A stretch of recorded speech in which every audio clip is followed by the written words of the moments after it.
सुबह उठते ही अगर आप सबसे पहले अपना बिस्तर ठीक करते हो, तो यकीन मानिए, आप सिर्फ एक छोटा काम नहीं कर रहे, आप एक बड़ी सोच बना रहे हो। क्योंकि जिंदगी में छोटे-छोटे काम ही हमें बड़ी जीत की ओर ले जाते हैं।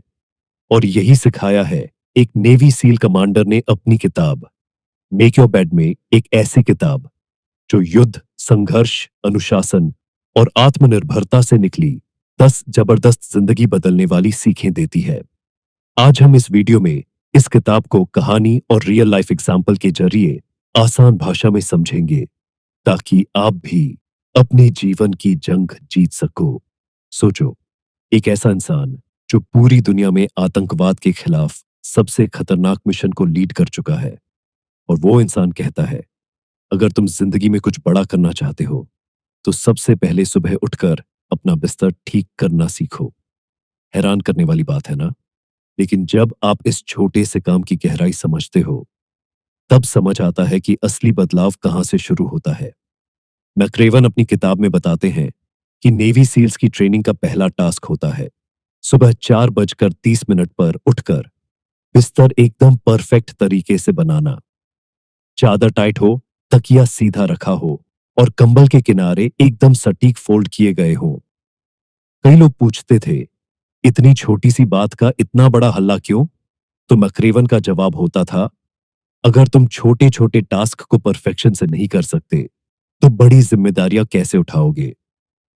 जब आप दिन की शुरुआत एक छोटे लेकिन पूरी तरह किए गए काम से करते हो, तो आपका दिमाग सबकॉन्शियसली कहता है, मैं केपेबल हूं, मैं कंट्रोल में हूं।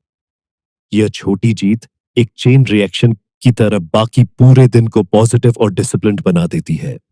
ये ठीक वैसा ही है जैसे सुबह एक गिलास पानी पीना। छोटा है, लेकिन असर बहुत गहरा है। कई सक्सेसफुल लोगों जैसे टिम फेरिस, रॉबिन शर्मा और यहां तक कि विराट कोहली भी सुबह एक स्ट्रक्चर्ड रूटीन फॉलो करते हैं। और इस रूटीन की शुरुआत होती है क्लैरिटी और कंट्रोल से, यानी छोटे कामों को सीरियसली लेने से। तो अब कल सुबह उठकर सबसे पहला काम ये करना, अपने बिस्तर को पूरी श्रद्धा और अटेंशन के साथ ठीक करना। देखना, वो सिर्फ बिस्तर नहीं होगा, वो आपके माइंड को कह रहा होगा, मैं दिन की शुरुआत जीत से कर चुका हूं। लेकिन एक सवाल, अगर मैं अपने बेड तो ठीक कर लूं, खुद को डिसिप्लिन में ला लूं, तो क्या मैं जिंदगी की हर लड़ाई अकेले लड़ सकता हूं? अब जरा एक सीन इमेजिन करो। सर्दियों की रात है, समुद्र का पानी बर्फ जैसा ठंडा। नेवी सील्स के 7 जवान एक छोटी सी रबर बोट में बैठे हैं। लहरें उठ रही हैं, मूसलधार बारिश हो रही है और हर कोई थका हुआ है। लेकिन अगर एक भी इंसान थोड़ा ढीला पड़ जाए, तो पूरी बोट डूब सकती है। क्योंकि यहां लड़ाई अकेले नहीं होती, यहां सबका सर्वाइवल एक दूसरे पर डिपेंड करता है। मैक्रेवन कहते हैं, अगर आप नेवी सील बनना चाहते हो, तो आपको टीम वर्क में मास्टरी चाहिए।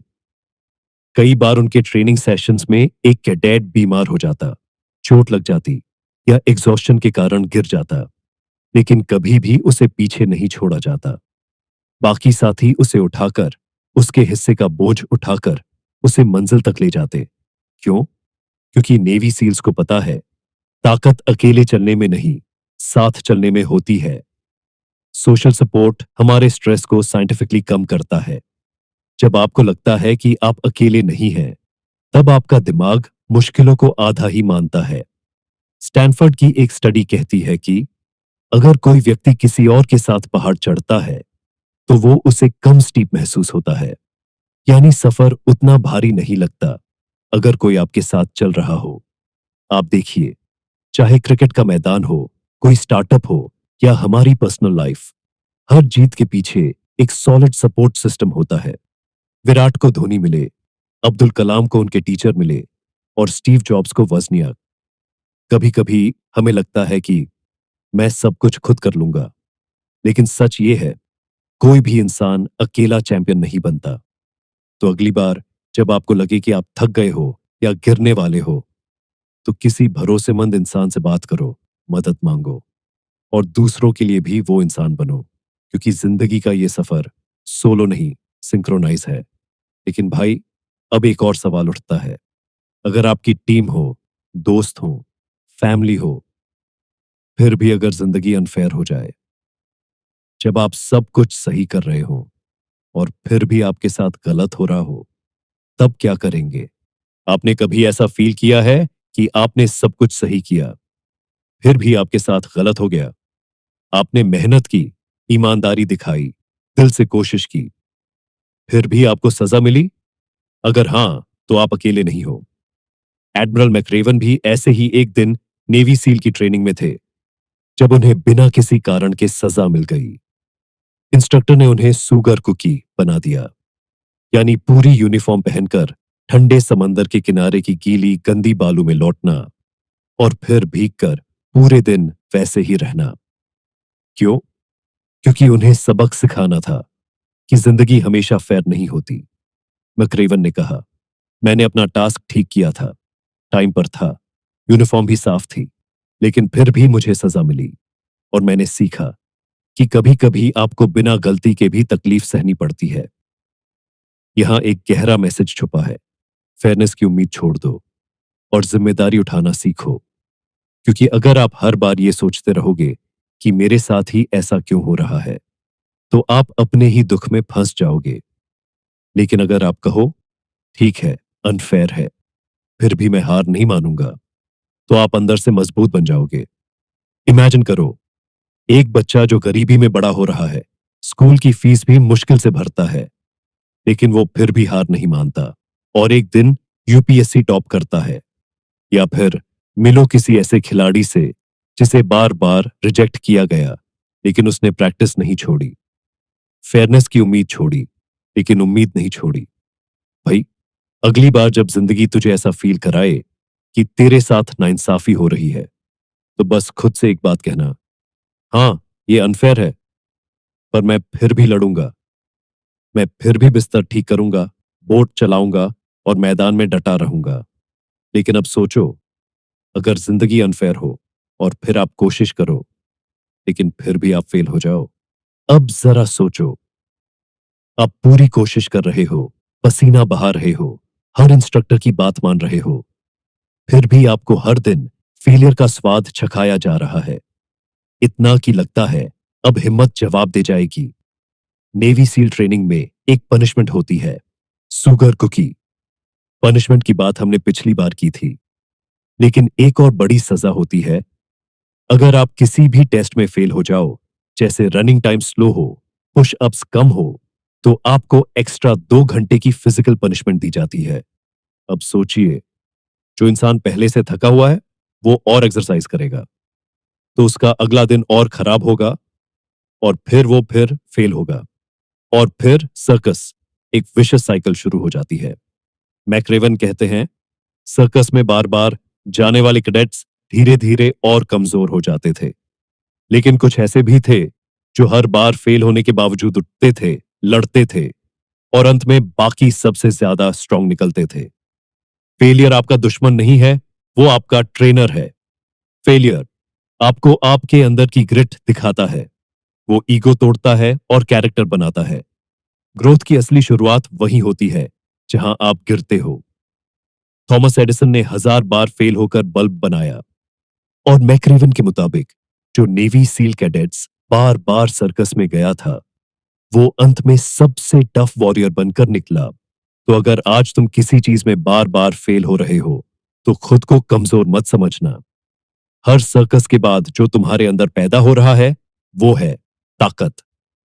हर फेलियर के बाद जो तुम में बचता है, वो है हिम्मत। लेकिन अब एक सवाल, अगर आप बार बार फेल हो रहे हो और फिर एक दिन डर आपको पकड़ ले, वो डर जो कहता है, अब मत कर, मत गिर, बहुत हो गया, तब क्या करोगे? कैसे लड़ोगे उस डर से जो तुम्हारे दिमाग के अंदर बैठ गया है? आपने कभी अपने दिल की धड़कन को अचानक तेज होते हुए महसूस किया है, जैसे किसी ऊंचाई से कूदने से पहले या किसी स्टेज पर बोलने से ठीक पहले? वो एहसास डर का होता है और नेवी सील्स की दुनिया में ये डर और भी खतरनाक होता है, क्योंकि वहां डर का सामना जिंदगी और मौत के बीच का फासला तय करता है। मैक्रेवन एक ऐसे ट्रेनिंग ड्रिल की बात करते हैं जिसे कहा जाता है ऑब्स्टिकल टावर। ये एक 30 फीट ऊंचा वुडन टावर होता है जहां से आपको एक रस्सी के सहारे उल्टा लटकते हुए नीचे उतरना होता है। बहुत से कैडेट्स वहां पहुंचकर जम जाते थे क्योंकि उनका माइंड कहता था, गिर जाओगे, मर जाओगे, मत कूदो। लेकिन मकरेवन कहते हैं, करेज का मतलब ये नहीं कि आपको डर नहीं लगता। करेज का मतलब है डर लगने के बावजूद एक्शन लेना। डर असल में आपका दुश्मन नहीं, आपका कंपास है। जहां डर है, वहीं आपकी असली ग्रोथ है। ब्रेन का अमिगडला आपको डर से रोकता है, लेकिन आपकी विल पावर आपको आगे बढ़ा सकती है। जो डर से भागता है, वो एक दायरे में बंधा रहता है, और जो डर में कूदता है, वो अपना दायरा बड़ा करता है। सचिन तेंदुलकर को शोएब अख्तर से डर लगता था, लेकिन उन्होंने उस डर को फेस किया और छक्के मारे। एपीजे अब्दुल कलाम को भी भाषण देने से डर लगता था, लेकिन आज उनकी आवाज एक प्रेरणा है। मैक्रेवन खुद कहते हैं, मैंने जब पहली बार उस टॉवर से छलांग लगाई, तब मेरा डर नहीं मरा, लेकिन मैं डर से बड़ा बन गया। इसलिए भाई, अगली बार जब तुम किसी डर का सामना करो, चाहे वो लोगों की बातें हों, रिजेक्शन का डर हो या फेलियर का, तो बस एक बात याद रखना, डर से मत भागो, डर में चलो, क्योंकि डर ही तुम्हारा टीचर है। जैसे नेवी सील्स टावर से कूदते हैं, वैसे ही तुम अपने कंफर्ट जोन से कूदो। लेकिन अब सोचो, अगर डर से तो लड़ लिया, तो क्या बाहर के दुश्मनों से भी लड़ सकते हो? उन रियल एनिमीज से जो आपको गिराना चाहते हैं, या वो सिचुएशंस जो जानलेवा हो सकती हैं। जब सामने मौत खड़ी हो और आपको शांत रहना हो, तब क्या करेंगे? अब जरा सोचिए, रात के 2 बजे हैं, आप समंदर के 100 फीट नीचे एक अंधेरी सुरंग में हैं, ऑक्सीजन खत्म होने को है और सामने दुश्मन छुपा बैठा है। आपका दिमाग कहता है, भागो, लेकिन नेवी सील बनना है तो रुकना और शांत रहना सीखना होगा। एडमिरल मैक्रेवन बताते हैं कि नेवी सील्स की सबसे कठिन ट्रेनिंग्स में से एक होती है अंडर वाटर कम्बैट सिमुलेशन, जहां उन्हें एकदम अंधेरे पानी में दुश्मन के इलाके में घुसकर सैबोटाज करना होता है। उस दौरान विजिबिलिटी 0 होती है, हवा कम होती है, हार्ट रेट तेज होता है। लेकिन अगर आप डर के कारण घबराए, पैनिक किया, तो आप न केवल मिशन बल्कि अपनी जान भी गंवा सकते हैं। मैक्रेवन कहते हैं, जो शांत रहता है वही जिंदा रहता है। जो डर को चुपचाप ऑब्जर्व करता है, वही सही वक्त पर हमला करता है। जब हम डरते हैं, तो हमारा ब्रेन फाइट और फ्लाइट मोड में चला जाता है। लेकिन सील्स को ट्रेन किया जाता है, रिस्पॉन्ड, डोंट रिएक्ट।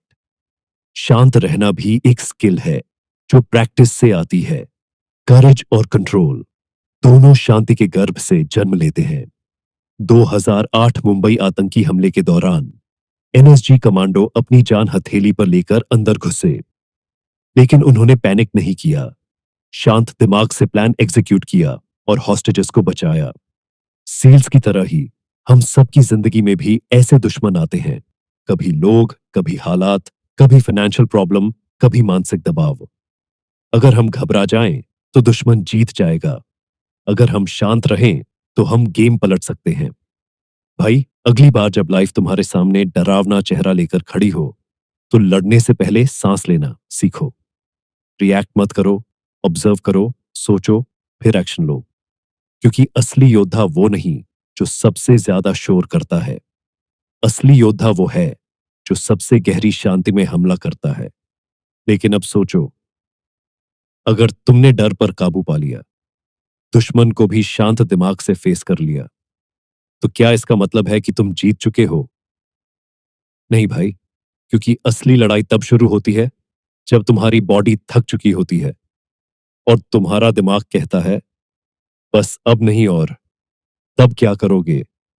क्या रुक जाओगे या आखिरी सांस तक डटे रहोगे? कभी ऐसा महसूस हुआ है कि अब और नहीं चला जा रहा, कि सब कुछ ट्राई कर लिया लेकिन कोई रिजल्ट नहीं मिला? बस यहीं से असली खेल शुरू होता है। नेवी सील ट्रेनिंग के दौरान एक टॉर्चर जैसी एक्सरसाइज होती है, हेल वीक। 6 दिन बिना नींद के, हर पल दर्द, भूख और थकावट। सील ट्रेनर बार बार चिल्लाते हैं, if you want to quit just ring the bell. बस एक बेल बजाओ और सारी तकलीफ खत्म। लेकिन मकरेवन बताते हैं, जो उस बेल को अवॉइड करता है वही जीत के असली काबिल होता है। जब हम थक जाते हैं, हमारा दिमाग हमें कन्विंस करता है, अब रुक जा, तूने बहुत कर लिया। लेकिन न्यूरो साइंस कहता है, हमारी लिमिट्स मेंटल इल्यूजन होती है। डेविड गॉगिन्स, एक और नेवी सील, कहते हैं, when you think you're done, you're only at 40% of your capacity. यानी जिस पल आप सोचते हैं अब नहीं होगा, वो असल में आपकी शुरुआत होती है। इमेजिन करिए, एक मैराथन रनर दौड़ते दौड़ते गिर पड़ता है, पैर कांप रहे हैं, सांस फूल रही है, लेकिन वो उठता है और हांफते हांफते फिनिश लाइन पार कर लेता है। क्यों? क्योंकि उसने सीख लिया है, थकावट मंजिल की दीवार नहीं है, वो दरवाजा है, उसे पार करो। तो अगली बार जब लाइफ कहे, बस कर यार, अब तू थक गया है, तो मुस्कुराकर जवाब देना, बस अब तो असली खेल शुरू हुआ है। कोई भी ग्रेट इंसान, चाहे वो मेसी हो, कल्पना चावला हो या मिल्खा सिंह, सबने वही किया। जब शरीर ने साथ छोड़ा तो इरादे ने कदम बढ़ाया। लेकिन भाई, एक सवाल है, अगर आप जी जान से लड़ते हो, हार नहीं मानते, थकावट को पार करते हो, तो क्या आप अकेले ही काफी हैं? क्या दुनिया को बस आपकी जीत से फर्क पड़ता है, या आपकी मौजूदगी किसी और की उम्मीद भी बन सकती है? जरा सोचो, आप बहुत मुश्किल में हो, आसपास अंधेरा है, थकावट है, डर है, और तभी किसी एक इंसान की एक छोटी सी हरकत आपकी उम्मीद को फिर से जगा देती है। मकरेवन बताते हैं, नेवी सील ट्रेनिंग की एक रात, डाउन प्रूफिंग ड्रिल के बाद कई कैडेट्स इतने थक चुके थे कि हार मानने वाले थे। लेकिन तभी एक कैडेट ने पूरे ग्रुप के लिए गाना गाना शुरू कर दिया। धीरे धीरे सबने साथ गाना शुरू कर दिया। हर कोई थका था, डरा हुआ था, लेकिन उस एक आवाज ने सबको खड़ा कर दिया। होप एक ऐसा इमोशन है जो इंसान को इम्पॉसिबल से लड़ने की ताकत देता है। साइकोलॉजिस्ट्स मानते हैं, जब इंसान कनेक्टेड महसूस करता है तो उसकी पेन टॉलरेंस और मेंटल रेजिलियंस बढ़ जाती है। एक इंसान की पॉजिटिविटी दूसरे 100 लोगों की हिम्मत बन सकती है। Doctor APJ Abdul Kalam sir खुद गरीबी से उठकर प्रेसिडेंट बने, लेकिन उन्होंने सिर्फ अपनी सक्सेस नहीं देखी, हजारों बच्चों को यह यकीन दिलाया, तुम भी कर सकते हो। मुझे नहीं, तुम्हें उड़ना है, इसलिए मेरे सपनों से नहीं, अपने सपनों से दुनिया बदलो। भाई, अगली बार जब तुम किसी मुश्किल में हो या किसी और को टूटते हुए देखो, तो बस एक चीज याद रखना, तुम किसी के लिए रोशनी बन सकते हो। एक शब्द, एक मुस्कान, एक हाथ किसी का पूरा अंधेरा खत्म कर सकता है।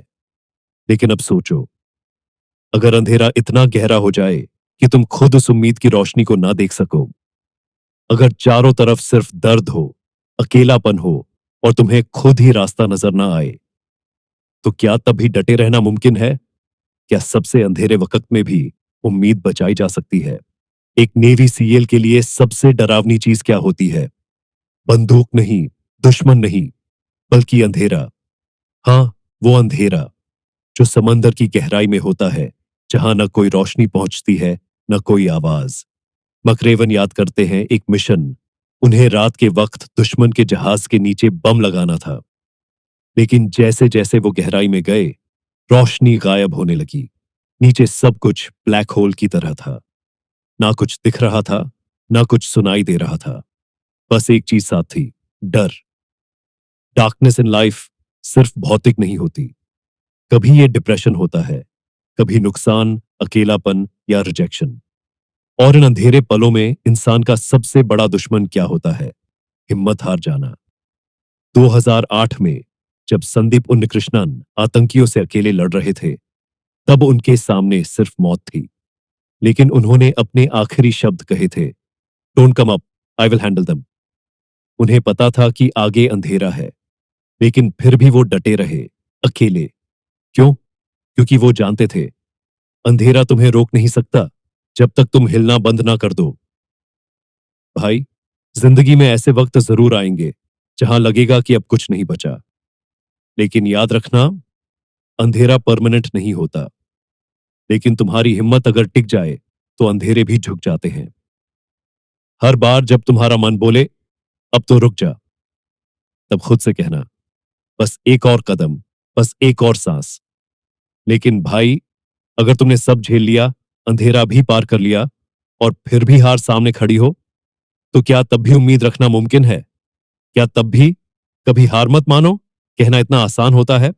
जब आप सब कुछ आजमा चुके हो, जब शरीर थक जाए, दिल टूट जाए और दिमाग कहे अब और नहीं, तो क्या करना चाहिए? एडमिरल विलियम एच मैक्रेवन का जवाब है नहीं, कभी हार मत मानो। नेवी सील ट्रेनिंग में एक चीज बहुत सिंबॉलिक होती है, बेल। अगर कोई कैडेट थक जाए, डर जाए, हार मान ले, तो वो जाकर बस एक काम करता है, बेल बजाओ और घर जाओ। मैक्रेवन कहते हैं, हर बार जब कोई कैडेट बेल बजाता है, तो वो सिर्फ अपनी हिम्मत नहीं छोड़ता, वो अपने सपनों, अपने आत्मसम्मान और भविष्य को भी पीछे छोड़ देता है। रिसर्च बताता है, सफल और असफल इंसान के बीच सबसे बड़ा फर्क कभी उनका टैलेंट नहीं होता, बल्कि उनका क्विट ना करने का माइंडसेट होता है।